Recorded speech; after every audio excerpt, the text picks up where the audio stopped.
End of 2023. 34 episodes. Yeah. Last 6 months or so, a little more than 6 months. Yeah, pretty good run for our kind of year zero, I'd call it. Yeah, it's been good. We got a good slate of things we're going to do in the new year. We're going to be adding guests to the show probably by the midpoint of January. We'll regularly have guests on the show and start producing more than one show a week, which is pretty exciting. Yeah, there's a lot to talk about, and bringing in experts from other fields, I think, will really just help bring different points of view to everything. Yeah, and we needed this year to kind of get our act together, figure out how we're actually going to produce and put together these shows, and I think we've mostly figured it out now. Yeah. So yeah.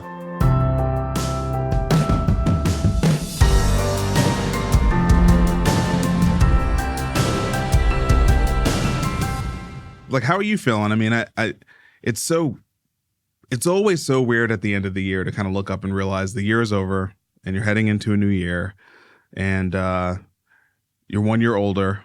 Yeah. And so is the world. And at the same time, we're hurling into this era of unbelievable technology. I mean, as investors, especially technology-based investors, the technology that's on the horizon right now, whether we're talking about genomics or all things bio or artificial intelligence, the advancements of the cloud at scale, computing power, it's just such an unbelievable nexus of technology, of what could happen. And it also feels like that's overlapping with an industry that is as ready for disruption as it's been in the last 50 years.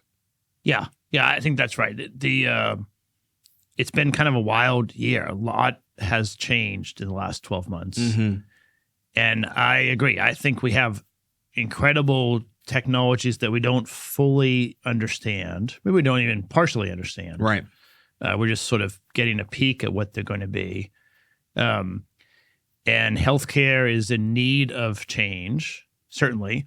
And then I think our culture, which is more than healthcare, but healthcare is very intertwined with culture, is going through transition as well. You have different generations that sort of believe society should do blank, but those beliefs are not the same, from boomers to X to millennial it's just a different perspective based on when you were born. Right. And that it feels like that's going to change maybe next year, maybe in the next couple of years. I feel there's a ton of change. We're going to start seeing technology come to the fore and be actually useful.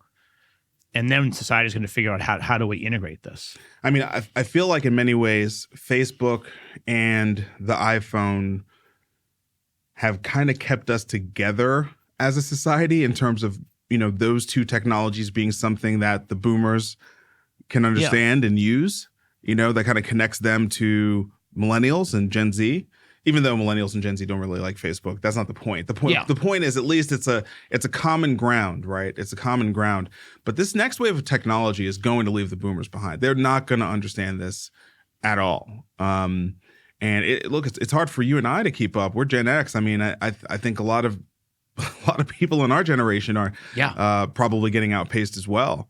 And that's why I like doing this podcast. There's a lot of news flying around every day, and it's hard to keep up with it all if you don't pay attention and then kind of have a conversation with someone else who also is following it every week. Mm-hmm. And if you're younger, you're sort of naturally interested in new things, and you're not as set in your ways. I mean, I'm 53, and I have to work hard to keep up. I think the boomers they could work hard to keep up, but it's just harder and harder as you get older. Yeah. So I don't know. I mean, it does feel like over the last 30 days on the Fed side of things have stabilized a little bit, which I think gives me, hopefully you as well, a little bit of hope that we can turn a corner next year and get a little bit back to normal in terms of the work we do, in terms of the capital markets, in terms of startups being able to graduate from round to round and progress and bring the innovation into the market. So I'm hopeful of that. I'm hopeful that a lot of the dislocation that came from COVID-19 has largely washed out. Hopefully 2024, there's not like a whole bunch of reverberations, whether it's supply chain or banking or, Yeah. any of those kinds of issues. Hopefully a lot of those things have sort of been worked out by next year. And hopefully the only real thing we have to worry about is an election.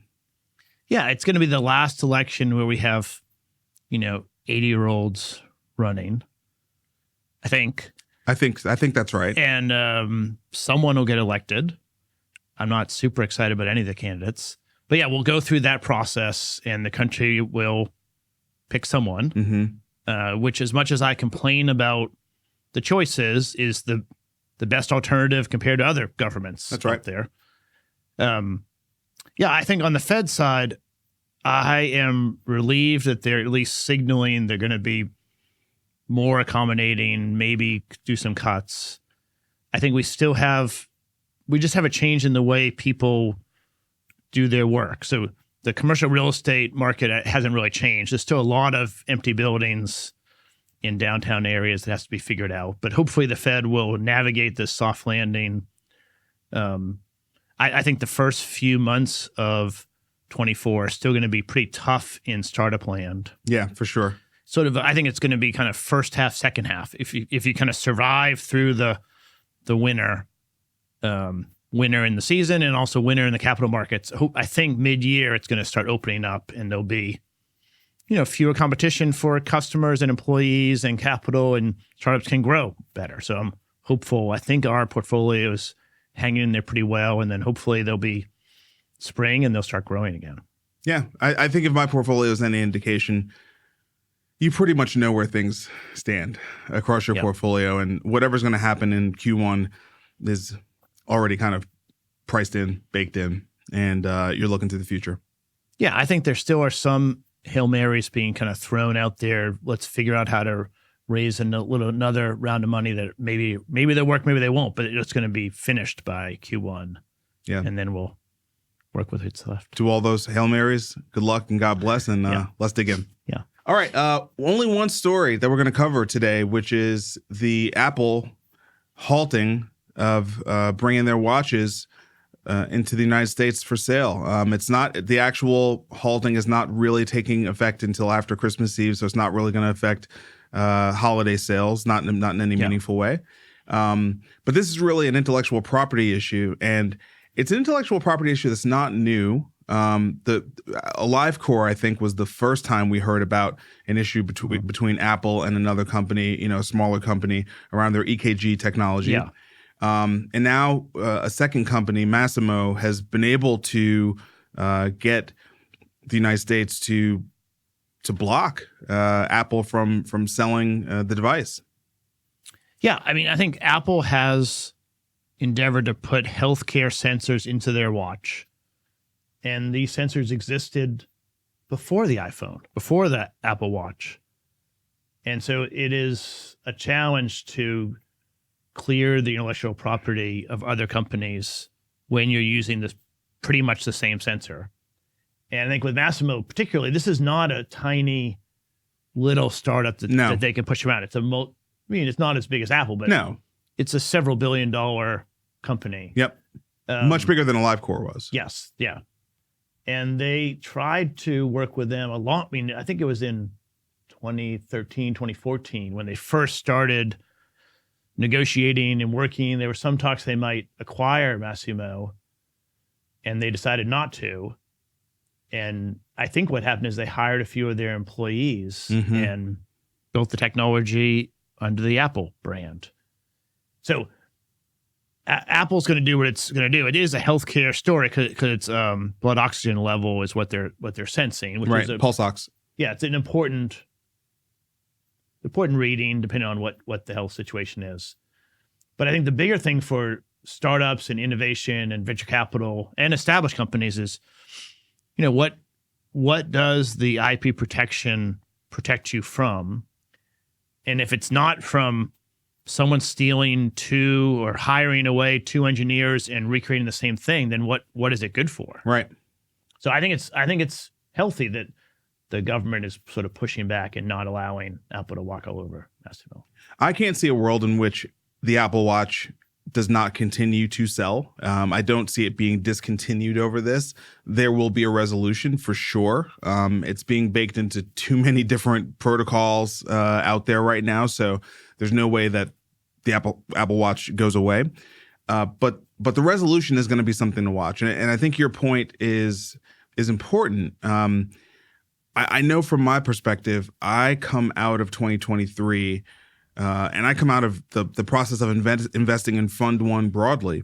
And as I think about, what I'm going to do in the future as a venture investor, there's absolutely categories I'm not willing to go back into. Okay. For a variety of reasons. None of them happen to be because, the largest tech company in the world took our stuff and squashed it. However, I have had a personal experience as an entrepreneur building technology. I had that experience with Facebook. Yeah. When you build in spaces that are likely to be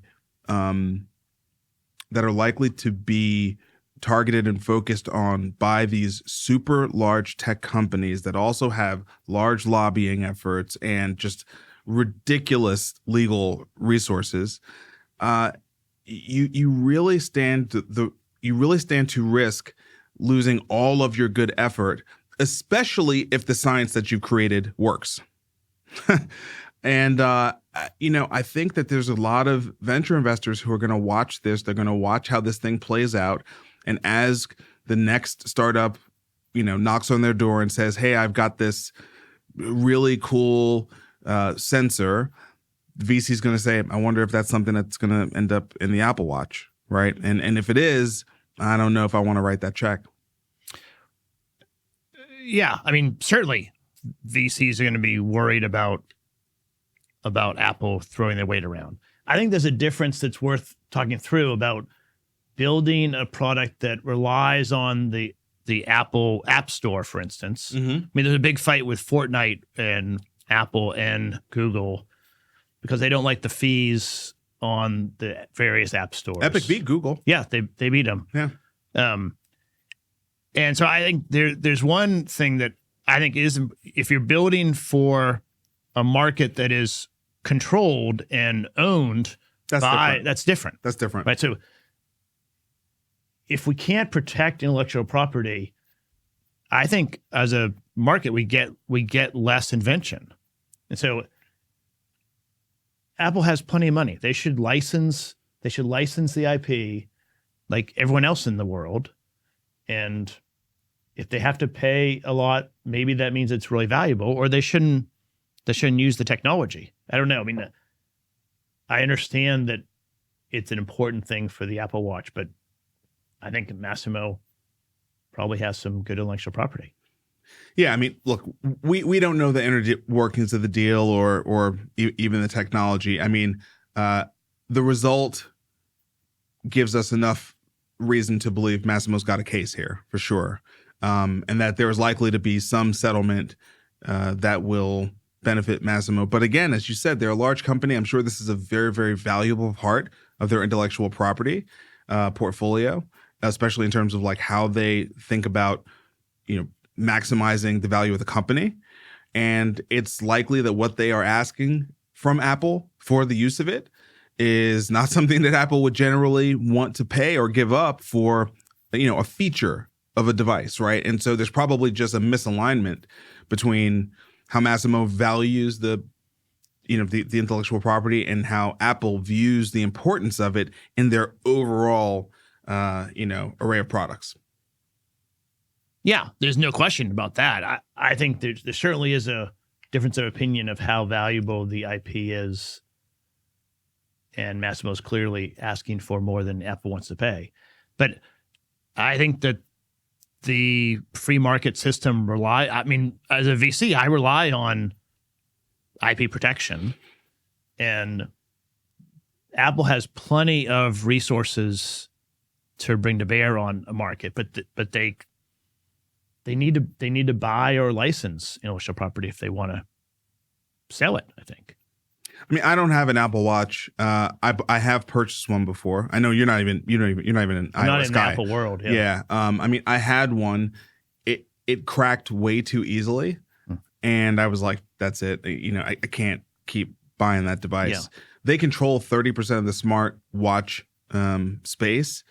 I actually have a Garmin, which is a sort of much more durable smartwatch in terms of I've dropped it like 1,000 times. It's still not cracked, And Garmin's got a pretty robust health capability in we their, met in their the watches Garmin as well. team in Kansas City. They're great guys. Yeah. They've got a very robust capability as well. So, look, I think it is going to be interesting as we continue to watch the consumerization of med devices, right? By these really, really large big tech companies taking this technology that means everything for a company like Masimo.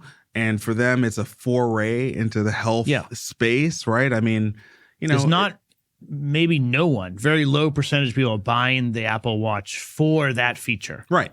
It's their only medical device, okay? Yeah. The Apple Watch is their only medical device, and it's not like the main thing they put on any of their marketing when they're talking about the Apple Watch, right? So it's just an interesting sort of clash of values.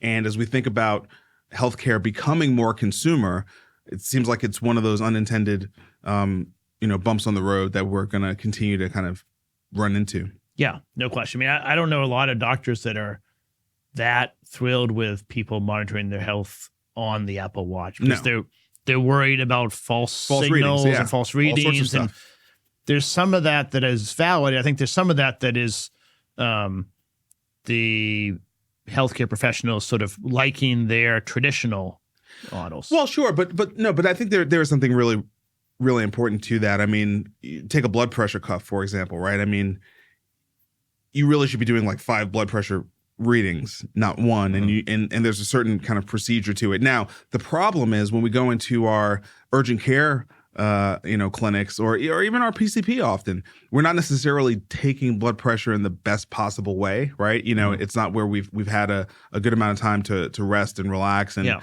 kind of get ourselves in the right state for it. And they usually will only measure it again if it's like really high, and they'll be like, let's check that again, right? So we're being incorrectly educated by our experiences that we're having in the clinical theater, and then we go home, we know even less than the doctors and the nurses know. And we may be using something that's not even fully medical grade, and using it incorrectly. So I think there's a good reason for doctors to do that, because it's one thing if you're using it over time and you're trying to track something and you see, I at least want to reach out because this doesn't look that great. It's an entirely other thing if you run it one time or your Apple Watch gives you an alert and says, hey, you're having an episode. Yeah. I've been in meetings with people where they'll be like, oh, this starts like buzzing really loud, beeping at them or whatever. Seen that. Really? And they get up and well, no. Everybody kind of looks at them and is like, "Are you okay?" Right. One time I was in a room full of doctors, and this person's like Apple Watch started going off, and all the doctors were kind of like, sat up and their eyes kind of bugged out. So I mean, I get it. I think it's just when we talk about the consumerization of healthcare, it's not this straight glide path, right? Yeah. This is one of many bumps in the road that we're going to have to continue to watch out for. Yeah, no question. All right, so we wanted to take some time, I think, to go through some of the year-end articles that were out there, right? And maybe not the most traditional ones, but I mean, every bank and consultant throws it out there. They're all similar. Awful. Yeah. Most of them, we did the work for you. Most of them were awful, but we actually found 2 that maybe you won't typically come across that we want to share with you because they were really, really thoughtful. I thought. But first, before we dig into those, let's just quickly run through this modern healthcare story. Brock Turner headline: 6 digital health companies that flopped in 2023. We've certainly spent a good amount of time talking about some of these companies, but not all of them. So I think it's worth kind of reviewing these. Hopefully, 2024 does not have 6 spectacular flameouts, at this level, but these 6 are pretty big. The first one, Health IQ, Chapter 7 bankruptcy, $256 million in liabilities, $1.3 million in assets. This was a AI-enabled life insurance startup. All these are probably bubble attempts that really didn't pan out, and so it turns out that generative AI doesn't really underwrite risk any better than humans. Yeah, I mean, I can't get generative AI to give me the right answer, two or three times in a row. So, yeah. I remember this story because the CEO, Munjal Shah, right off of the heels of this flame out, immediately got $50 million from General Catalyst and Andreessen Horowitz to create a new company called Hippocratic AI. So, look, there is something to be said, I think, for a CEO who was deep in the trenches of AI, Gen AI, prior to the whole, crazy buzz. I mean, that person probably has learned more than we possibly could know about the space and has made a lot of failures on somebody else's dime. So I don't want to be, throw too much shade at the fact that he was able to raise $50 million from two top tier VCs like GC and A16Z. But this was the reason why I remembered it, right? Because I think most people look at this and go, wow, you can lose, almost $300 million and turn around the next day and raise another 50. Yeah. And I think, I believe General Catalyst and Andreessen Horowitz both were in Health IQ. So I mean, they saw know the guy. all the details. Yeah. They know what mistakes were made. They lost money in that. Probably just wanted to clean up the books. Just Exactly. wrap that one up. Let's do another one. All right. Babylon Health. This is an unfortunate one. Yeah, I don't know Babylon as well, but I think it's kind of a similar thing. They went public and then flamed out. This one was connected to Higgy, which we do know. Yes. Yeah. Yes. Yeah. No, this is the business that, came from the UK and was going to do all the, digital health stuff. And they were building like a full platform to do that. Right. And they were trying to do too much. Yeah. And I totally forgot about the Higgy thing. Yeah. Yes. Yeah. Yes. We do know this, guys. Yes. Yeah. They were doing a ton of things and it just was too much to carry. Yeah. I mean, here's the money shot right here. But Babylon had a monthly burn rate of 15 million. Yeah, I mean, that's a tough burn rate in 2023 to try to make it to the other side of. I'm sure everyone just was looking at that like, what? Right. And show me your growth rate, show me your take rate, like 15 million? My gosh. Olive AI, I don't think we need to belabor this one. We've spent plenty of time talking about Olive. Once valued at $4 billion and sold for parts. Kano Health. How much do you know about Kano Health? I don't know Kano that well. I thought they were like a primary care specialist, subscription kind of primary care. Yeah, membership-based primary care. Yeah, okay. I think they had internal, the model, as we've talked about, there's a lot of successful models in that space. I think they had internal issues. As you and I know, one of the hardest things to understand when you make an investment is the team going to come together well and really perform in this high pressure environment. And so I think somehow it didn't go well on the team. It happens. And then Mindstrong. So this was a digital mental health company and just didn't make it. 160 million. General Catalyst again. Yeah. I mean, gosh, man, can we just say General Catalyst had a bunch of really big losses this year? General Catalyst, in my opinion, is like they've taken the playbook of we're just going to keep throwing money at this, trying to change healthcare. Yeah. And big amounts of money. And they learn and they just go at it again. But they're destroying value in the process. I mean, they're in the arena, and I certainly applaud bold thinking and big bets. But the results are also, we have to talk about the results, right? I mean, they've had a lot. I mean, they're in.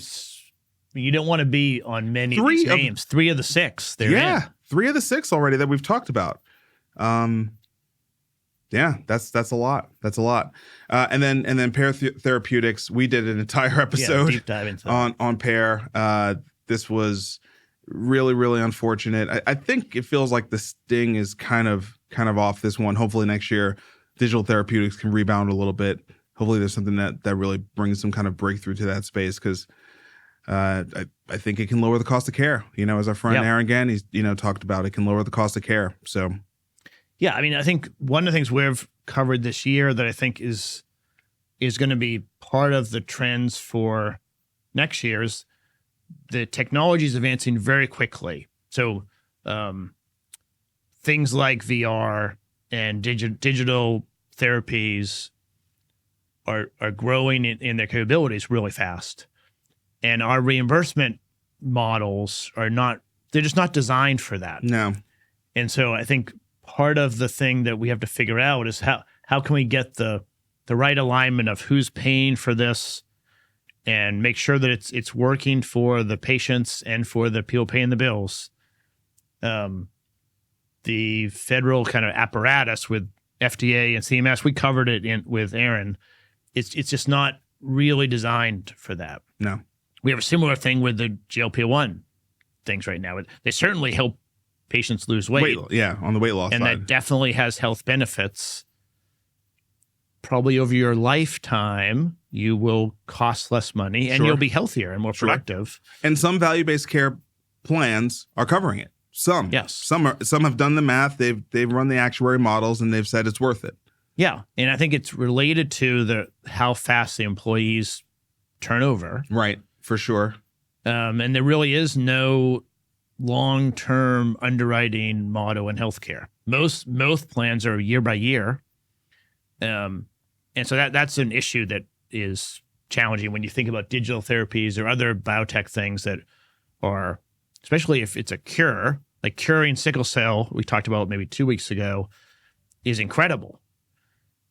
But whoever is the payer for that patient this month foots the whole bill, and then they don't have all the sickle cell costs and complications for the next 20, 30, 40 years. Right. Those other payers seem like they should share in that. They're just sharing in the benefit. So it's just a structural thing that we have to figure out. Well, may there be less flameouts in 2024, particularly for GC. Yeah. Good luck to y'all. With that, we'll take a break and let Doug share a little bit about Jumpstart Foundry, and we'll be right back. Thanks, guys, for the opportunity to talk about our pre-seed fund, Jumpstart Foundry. My name is Doug Edwards, CEO of Jumpstart Health Investors, the parent company of Jumpstart Foundry. We're so excited to be able to talk about early stage venture investing, certainly the need for us to change the crazy world of healthcare in the United States. We are spending 20% of our GDP, north of $4 trillion a year on healthcare with suboptimal outcomes. Jumpstart Foundry exists to help us find and identify and invest in innovative companies that are going to make a difference in healthcare in our country. Every year, Jumpstart Foundry invests a fund, raises a fund, and deploys that across 30, 40, 50 assets every year, allowing ease of access for our limited partners to invest to help us make something better in healthcare. Some of the benefits of Jumpstart Foundry is there's no management fees. We deploy all the capital that's raised every year in the fund. We find the best and brightest, typically around single-digit percentage of companies that apply for funding from Jumpstart, and we invest in the most incredible, robust, innovative solutions and founders in the United States. Over the last 9 years, Jumpstart Foundry has invested in nearly 200 early-stage, pre-seed stage companies in the country. Through those most innovative solutions that Jumpstart Foundry invests in, we also provide great returns and a great experience for our limited partners. We partner with AngelList to administer the fund, making that ease of access not only with low minimums, but the ease of investing in venture much better.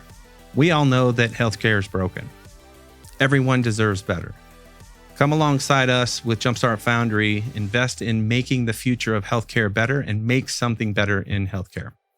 Thank you, guys. Now back to the show.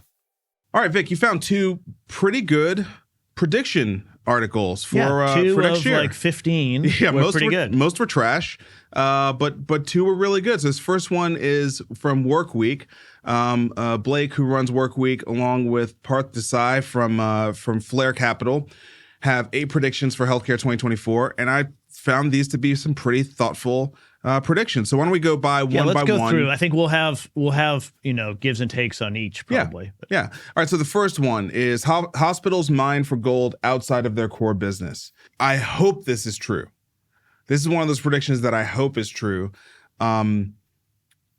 I've not seen a lot of proof of leadership moving in that direction in any meaningful, scaled way. So I found this to be more aspirational than maybe proof based. But I think hope it's right. They have to find revenue. They have to find sources of revenue, sources of margin. They're calling it mining for gold outside the inpatient acute treatment that they've done forever. Whether they can effectively do that, I'm not sure. They say the obvious diversification playbook, going to specialty pharma, 340B, ambulatory, outpatient, that's been kind of played out.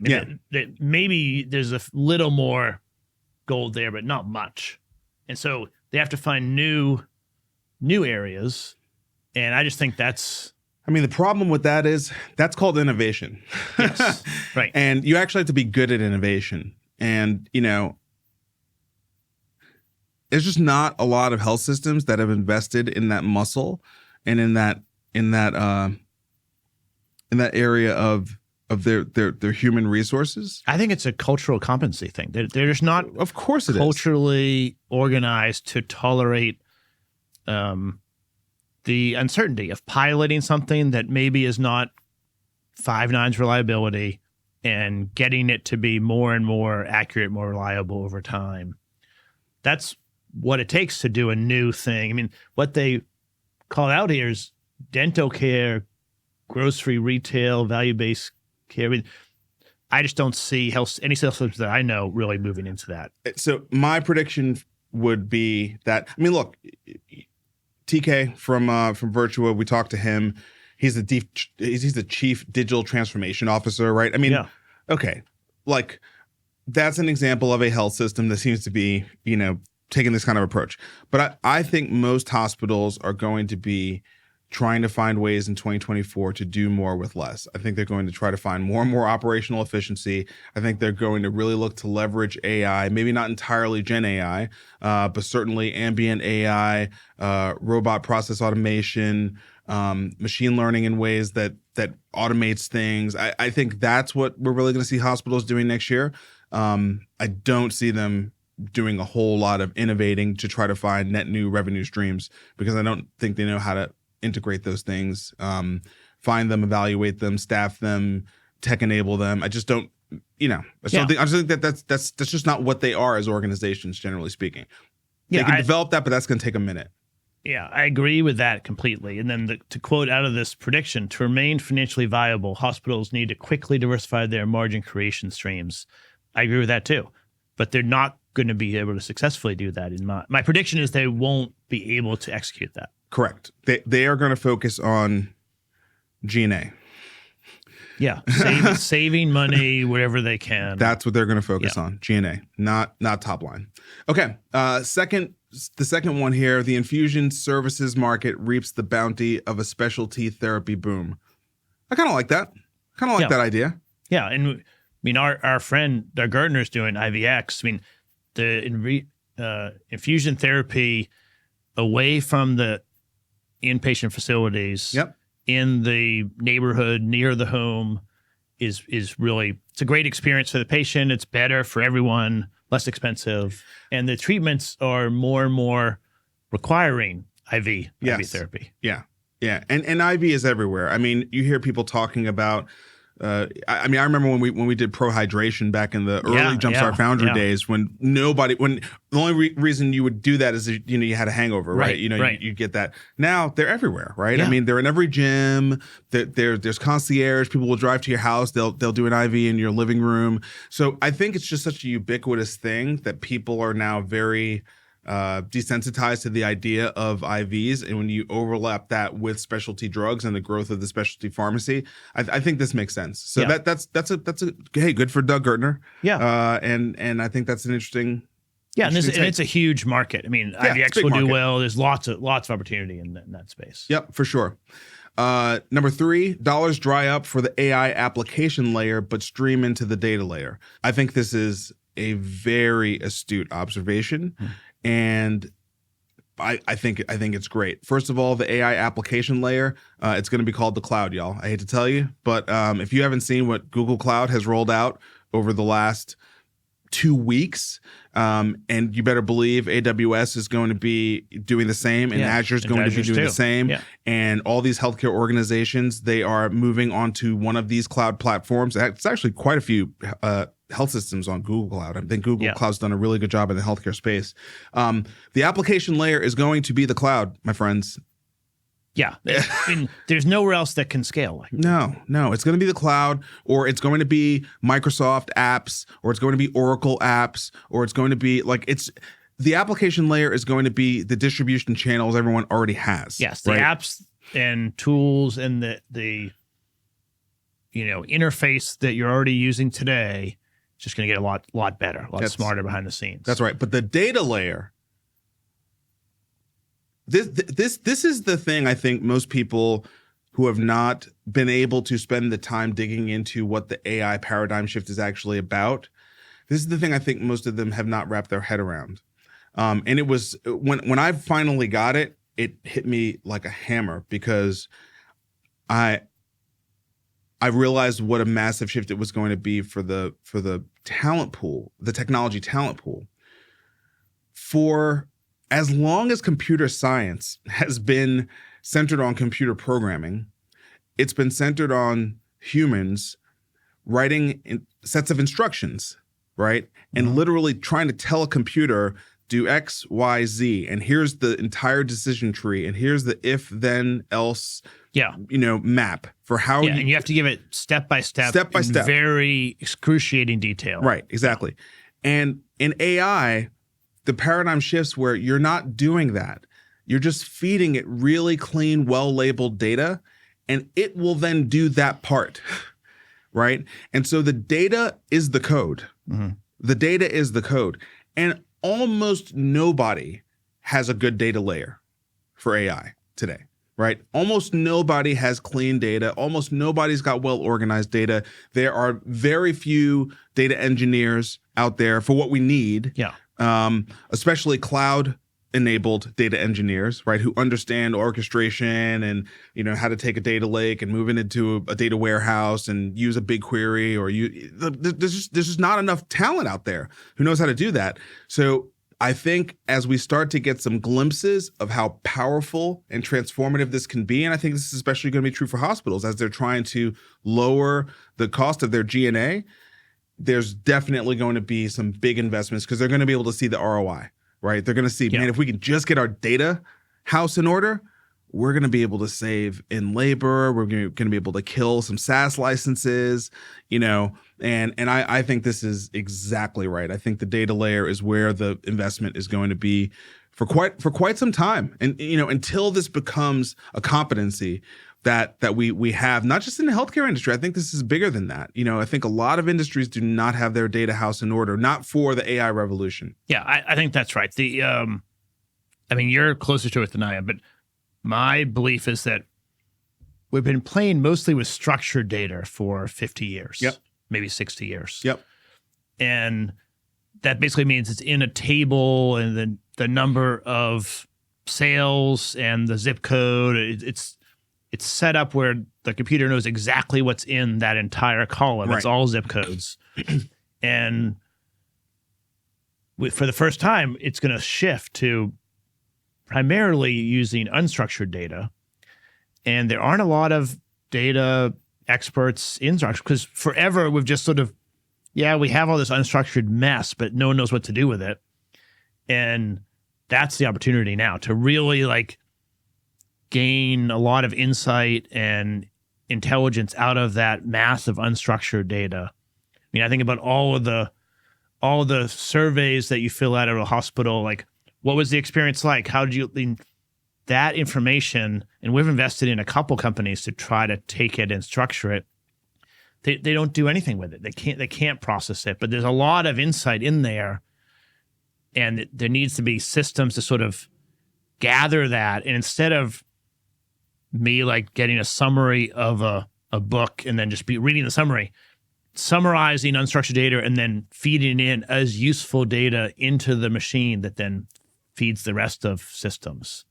So that's my interpretation of what you're saying. Is that close to right? Yeah, I mean, I certainly think that is a part of it. There's more that is not necessary for the listeners to understand. But yeah, I mean, you pretty much got it. We're moving from this relational database world, where really, I mean, if you think about who was dealing in the unstructured data more than anybody else, it's the people who sort of built the systems for that. It's the Googles of the world, right? Who were just taking snapshots of all these websites as documents and needed to index them. Yeah. Right. And that's how you got MapReduce. That's how you got sort of all these big data technologies. It was because of companies like Google and Amazon. The need to get insight out of the unstructured data. Correct. It was out of necessity, right? Because you had to deliver the value.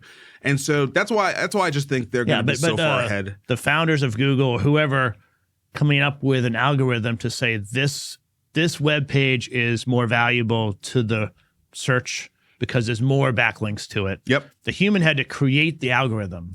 Yes. And now I think the AI is going to create the algorithm. You just need to tell it what you want it to do. Well, of course, because we have so many algorithms that have already been created. The algorithms themselves are source material for the AI. Right. You know what I mean? Like that's the thing that's going on right now. All right. I think this was my favorite in here. Yeah. The value-based care toolkit finally arrives on specialty care's doorsteps. So I think this is such a smart take. Yeah, so let's give some background to this because I think since the Affordable Care Act came out, there's been an interest in value-based care. Yep. Primarily, that's with primary care docs as like the quarterback, the medical home, whatever you want to call it, and they were supposed to bring social determinants of health and all kinds of better closing care gaps to provide better value for the care. And there's been some successes, but there's a lot of examples where it hasn't really panned out as we all hoped it would. And I think the prediction here is that there's going to be a migration to the specialized docs focused on taking care of one particular chronic disease state because there's much more opportunity to really understand that patient profile and bring more support, more care to them, and it will lead to savings. So that's the prediction. I think that makes a lot of sense. Yeah, and also there's a recognition that specialty care is now such a large part of the cost of service provision, and that the cost can swing wildly based on the quality of the specialty care network. There's a sentence here. Some risk-bearing primary care groups estimate that the quality of their specialist referral networks can drive a 40+% swing in cost savings. So that seems like a target ripe for value-based care, right? A, it's a huge part of the spend. B, massive variances in cost based on what your network is. That seems like a perfect target for VBC. Yeah, I agree, and we have seen a few examples kind of bubbling up around this, but I think it's correct. I totally agree with this. It's going to really take off in all kinds of specialty care segments, and the ones they're talking about are some of the biggest, right? Palliative, renal, cardiology, but there's plenty of other ones that are maybe not as much money as those three. Those are the three of the biggest, but there's a lot of opportunity. So if you're a physician that already are in a specialty, which many are, you can look at your specialty and try to get better. Yeah, and also I think that means that there's going to be a lot of opportunity for venture here in this space, whether it's providing health IT to help these specialists operate their business more efficiently to drive more value for lower costs. Because obviously, if they're going to be a target of these types of VBC, risk arrangements, they're not going to want to make less money, right? Yeah. If anything, they're going to want to make more money. So how might innovation and technology help them do that, right? Yeah, and you might need to invest in year one, and then you'll see a huge benefit 10, 20x that investment, but not until year 3. Right. Because the patient, you have to install everything, get the patients onboarded, and then you really start to see the benefits, maybe end of year one, but probably in future years. Yeah. And then also I would say, renal care is one of the three up here, palliative care. Two of those, I'm not sure if First Cressy has a cardiology care business, but certainly palliative care, Aspire, renal care, Monogram. Yeah. I mean, full VBC based businesses, right? So not just technology, but just entering the market with a VBC model, competing. Yeah. I think those are even almost a carve out of the entire risk. Yeah. So like we'll take this patient population and do the complete, we'll take on the risk and care for them. That's right. Which is sort of value-based care, sort of brought to the extreme. Yeah. Yeah. But you can, I think it makes sense. It fits within this take, right? So I think that's something for us to look at next year, look across the specialties and see where is there sort of less focus, where might there be some policy focus that, increases over the next 3-4 years. Yeah. Labor turmoil creates permanent side effects. Number 5. Yes, we've been. I feel like this has been our drumbeat for 10 or so episodes, but no question, labor turmoil is here to stay. Here to stay. Yeah, it's putting a lot of pressure on health systems, and it's here to stay. And the actual clinicians are suffering, and a lot of them are leaving the profession, which makes it much worse for the people that are staying. Yeah, so it's a real challenge. Hopefully there'll be technology tools that can offload some of the less critical work and allow the caregivers to actually focus on what they're best at, but that's a couple of years away. So we have this challenge definitely for next year. Yeah, and also quite frankly, we're going to have to change workflows. We're going to have to change we're going to change a lot. Technology alone won't get it done, right? It's going to be a whole new model of provisioning care with a smaller workforce, because that's what we have. That's what we have, and that's what we're going to have. It's going to be a durable issue. The Medicare Advantage manna dries up. We sort of talked about that with Emily last week. Yes, we've talked about this ad nauseum, so we don't need to go into that one. But obviously, we agree with this take, so that's another good take. Let's see here. Provider M&A gets a lot harder. Digital health consolidates. We've talked a lot about provider M&A getting a lot harder.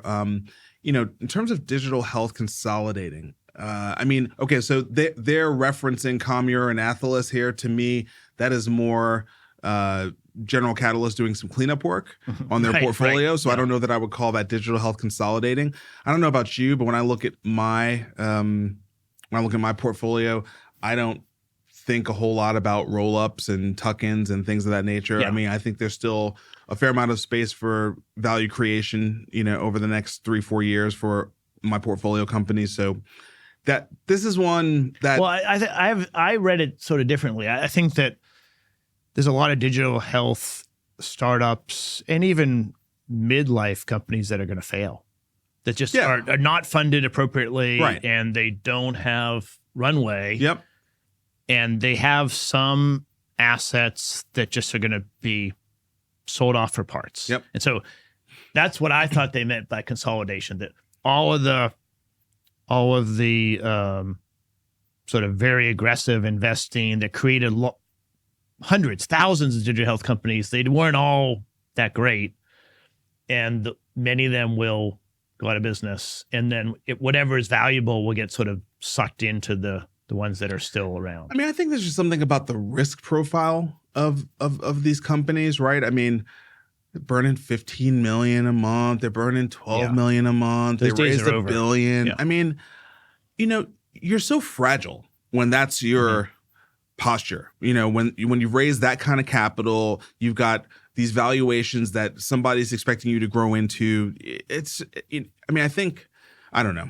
It just doesn't map to what I think is what most investors, at least by volume, even if not by assets under management. When I think of most digital health investors, I just don't think they're investing in companies with that kind of profile. It's a select group of investors that keep showing up, right? That are writing these scaled checks with these crazy valuations, with these ridiculous burn rates, with these expectations that they're going to go just take over a market. And, because so-and-so knows somebody and because we've, capitalized this company to the teeth. And to me, I would have written this headline a little bit differently. I wouldn't have the two different points. I wouldn't have placed it as consolidation. Yeah. To me, it's a reboot. Hopefully, there's a reboot, and we get back to like, let's build real businesses that create real value. Yeah, I mean, I think there are. We've talked about this previously. There are different stages of the economy, right? So in 2019, 2020, you might have had to grow really quickly if you wanted to, combine with a SPAC, remember SPACs, and then get public and get your money out. And you weren't really trying to build a long-lasting business. You were just building this, bubble thing. I mean, it's not healthcare, but Bird just filed for bankruptcy. Yep. And they're sort of the poster child for that. Like fastest unicorn ever. Yeah, and then maybe I don't know if it's the fastest failure, but now it's bankrupt. And I think we all knew we didn't need 30 scooters on every street corner, but it was an arms race of like who could raise the most money, who could give the most deals, and sometimes one group wins. Like another example we were talking about in New York earlier this week is, Uber has sort of they subsidized and really bought the rideshare market, but now that sort of the other companies have fallen away, they now have an ability to have a real company. But it's hard to make that transition. And most companies can't do that. But if you get the timing wrong, right, then you are Babylon. And you have a $15 million a month burn, which is fine when you're trying to grow and go public. But then when the market shifts, you can't respond. Yeah. But the first part of it, I think, health systems, one of the tactics, one of the strategies is to acquire other systems and grow scale so you can do cost cutting and get some advantage. And that seems to be largely frowned on by the FTC. That's a fundamental part of their business model. Yeah. And yes, it is being frowned on. The political narrative around it is that M&A results in less choice for patients / consumers and higher prices. Full stop. That's the view is this M&A is anti-competitive and bad for customers. That's why they're blocking it. That's the political narrative. That's the political narrative. As we've discussed, in some cases that may be true. In some cases that may be true. In some cases it certainly has been true. I think you can certainly point to mergers that have had that final outcome. However, I don't think health systems and certainly small hospitals have ever been as financially vulnerable as they are, both balance sheet and P&L wise.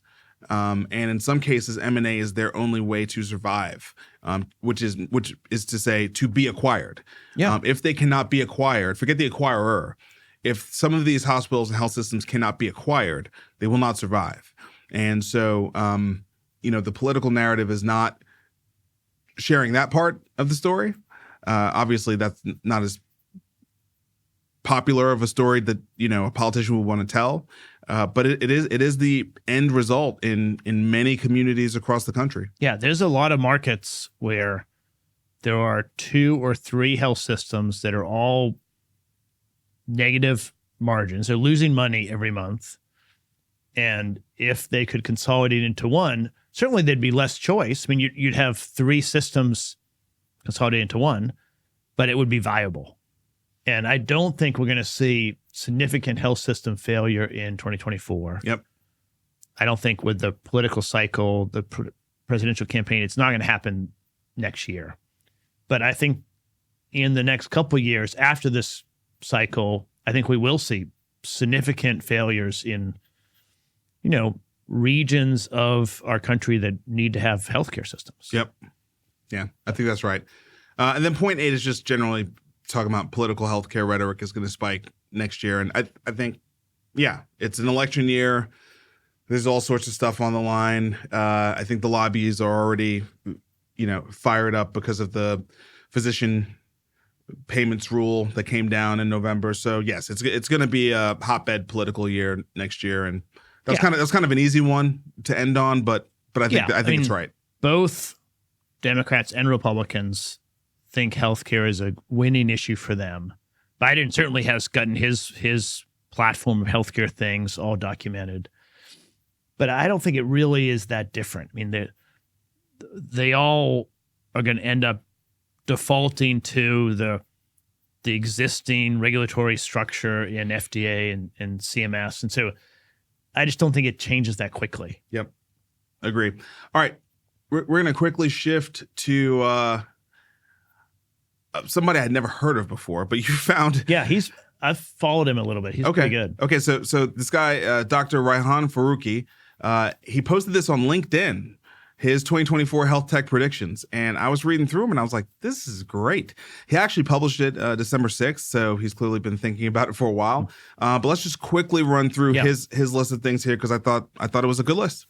Totally focused on health tech. So the first one is a VC-backed health tech company will IPO and it will be rocky. So his basic thinking here is IPO markets have been totally frozen for 18 months. They're going to start to thaw next year. I think that's probably right, especially as the Fed starts to turn and pivot.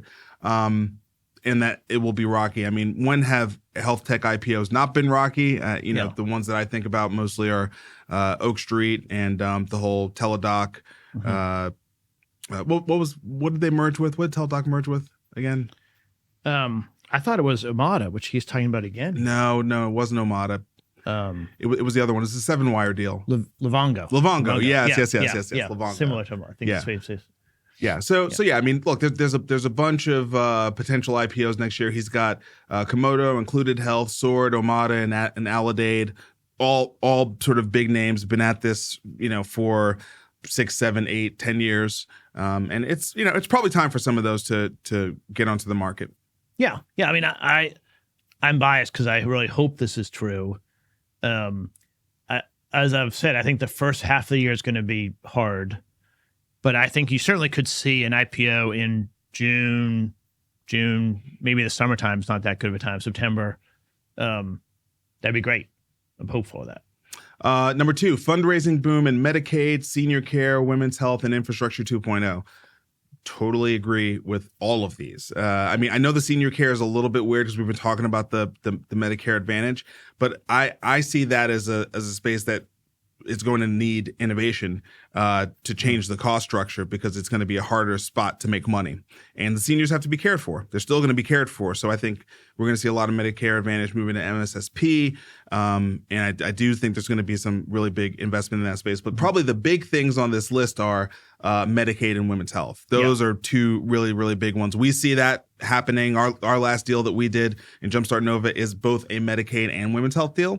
May focused on maternal health. So, obviously I'm biased because I'm investing in these spaces, but I very much agree with this take. Yeah, I agree in Medicaid and women's health. I don't know what infrastructure 2.0 really is.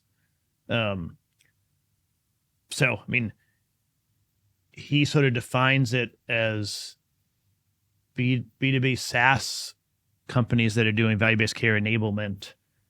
I guess that's infrastructure. I wouldn't have called it infrastructure. So I don't know if I agree with that one, but the other ones I agree with. Agree. I was much more focused on the Medicaid and women's tech. Okay, the third one, startup M&A at scale will not happen. I agree. Yes. I think we just talked about this, right? I don't think there's going to be some mass consolidation, and agree here with Dr. Faruqi. 4, beginning convergence of climate and health tech ecosystems. I actually really hope this is true. I've got a lot of friends from an organization called Nexus that I'm a part of the Impact Society for Nexus. And the vast majority of the entrepreneurs in Nexus are climate entrepreneurs. And gosh, I really hope that this is true, and I hope I get to do more work with them. They're working on such cool things. And, Senator Frist, right? I mean, all the work that he's doing with the Nature Conservancy at a global level. I mean, I think his reason for joining is he sees the connectivity between what's happening in climate change and healthcare. And he sees massive implications for the healthcare industry and for, the health of communities as the climate continues to evolve temperature wise. And so I hope that we can expand our definition as investors of healthcare into climate and for that to be viable and accepted. Today, I don't think that's true, but I hope that in the future we get to expand and collaborate more with the climate tech ecosystem. Yeah, I agree. There's a lot of similarities, but it's a lot of regulation, a lot of government involvement, and things are take a long time to mature. And so all those things are true in healthcare and true in climate tech. And then I think the built environment and our natural environment around us can have, either positive health attributes and help the population, or negative, depending on how it's managed and worked with. Everything from, the sun's much more dangerous to, floods and natural disasters and the way Access we build to our water, cities, and you droughts. can't easily go on a walk. I mean, there's a lot of connection points on many different levels that could make it good. So I haven't seen a lot of. That's the first time I've seen it, really. So I maybe he's. Well, he's referencing COP28, which just happened. He's referencing this organization called the Climate Health Innovation and Learning Lab. So I think it's probably coming off of COP and probably discussions that happened at COP. I think there were probably a lot more health conversations at COP28 this year than there have been in the past. And again, he frames it as beginning convergence. So he's not being hyperbolic in terms of... It's not going to all come to fruition in 24. No. But again, I'm excited for beginning convergence. I think that's awesome. I mean, if at some point over the next 5 years, we get to the place where we see these things as much more integrated, that'd be amazing. Yeah. Be really good. Number 5, healthcare macro conditions worsen. Yep. He starts talking about something you were talking about from the last list. Physician suicide is up. Clinician burnout is at an all-time high. 24 million people will lose Medicaid coverage with the unwinding that's happening. I mean, more nurses will strike. Yeah, I mean, it's a rocky time in our industry. Yeah, it's he's calling it macro conditions. That the basic economics of running a health system don't work, right? The way that they use their human labor, the workforce, is not efficient enough for the revenue they get in, and the time it would take to reorganize all those workflows. It has to be done, and they have to do it well. They also are treating patients that come in every day. Yep. And so, I mean, you and I live it. I understand all the different sides, and there's a lot of good people trying to figure it out. But the conditions are getting worse and worse and worse. And our healthcare workers, doctors, nurses, nurse assistants, all of the clinical staff is really taking the brunt of it. And that's not fair, but we have to figure out some way to solve it. Number 6, AI sees uneven adoption, in parentheses, and continued heated debate. I think that's right. Yeah. I think that's exactly right. We're gonna keep up with Dr. Kapoor at Virtua because he's somebody who's on the ground. Right. I think we're going to try to bring Dr. Schlosser if we can. We haven't asked him yet, but I'm just putting it out there. It'd be great to get him on here because he's doing a ton of work in the space, and he's a friend. So hopefully, Mike, you'll come on the show. Yeah, but I know a guy at Anthropic who's focused on healthcare. We need to try to bring in. Yeah, but I think he's exactly right. There's going to be uneven adoption.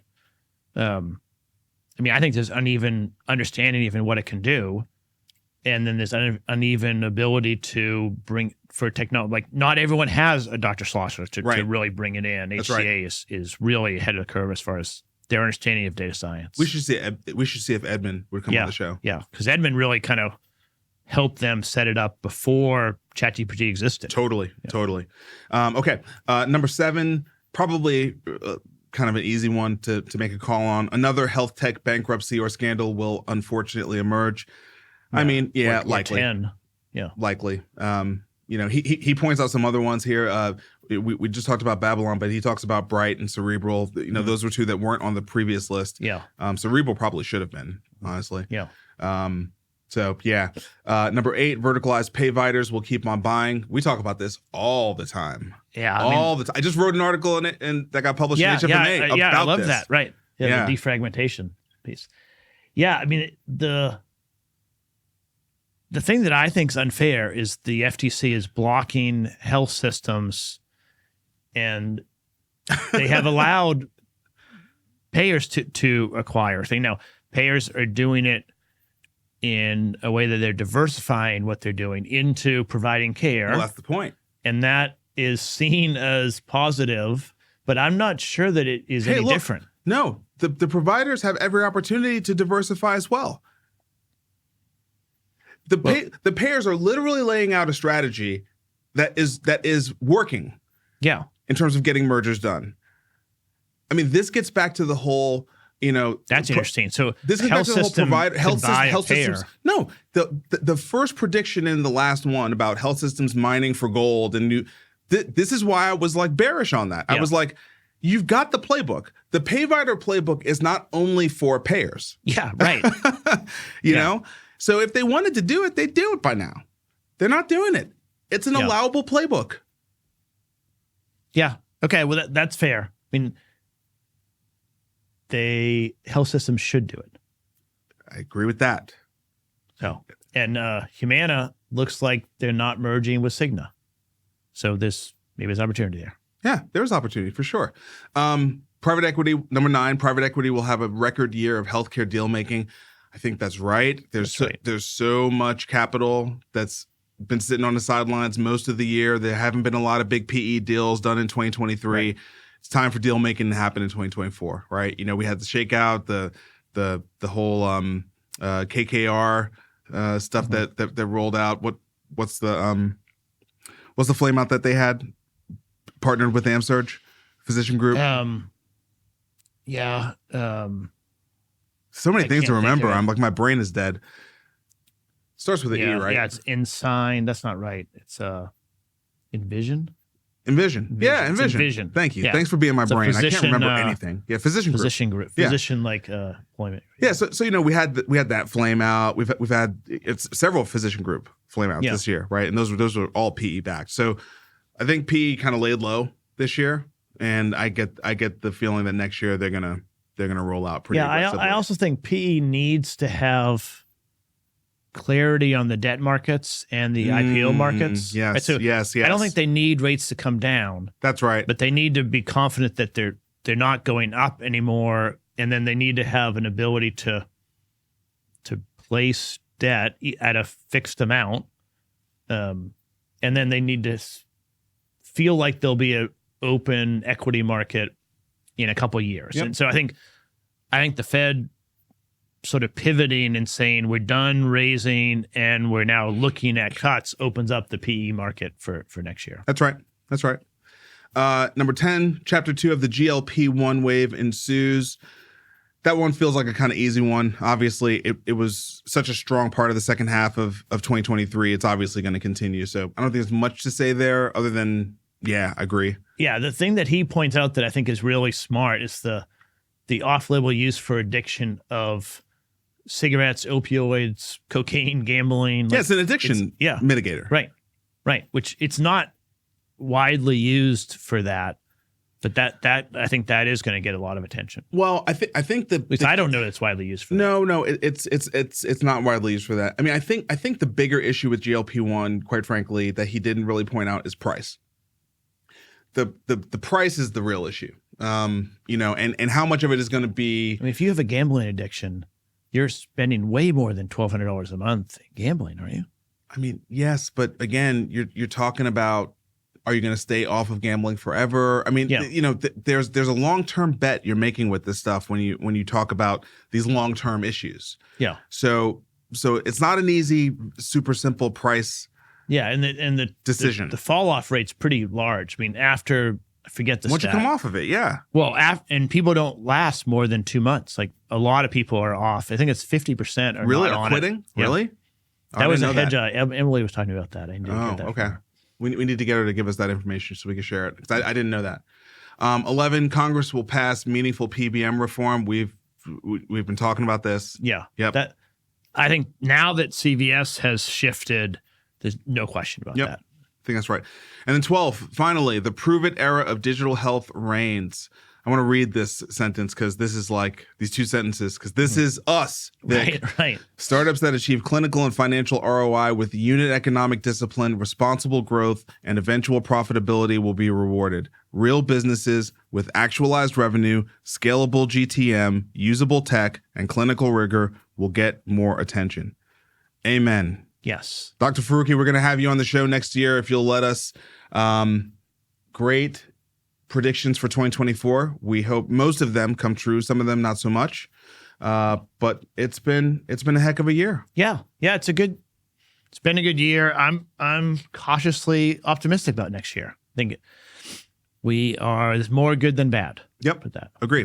Well, man, thanks for doing all the great work on 34 episodes of yeah, it's been fun. I've learned a ton. I didn't know what to expect, but it's been a lot of fun. Yeah, you've done a really good job pulling together these shows, and I appreciate it. And I'm looking forward to kicking off the year with you in a couple of weeks. Yeah, it should be fun. We'll have a few more guests, more content for people. Awesome. Happy holidays, everybody. Happy New Year. Thank you for listening again. Please subscribe, share, let people know. We're going to double down on our efforts, both in terms of volume of shows and just other kinds of content. We've got some stuff up our sleeve. So, thank you for encouraging us, reaching out, letting us know that the show was good, letting us know that we got it wrong. Anything you did to encourage us to keep going, we really appreciate it. And we're going to do our best to try to help us all be a little bit smarter about health innovation so we can collectively make healthcare better in the United States in 2024.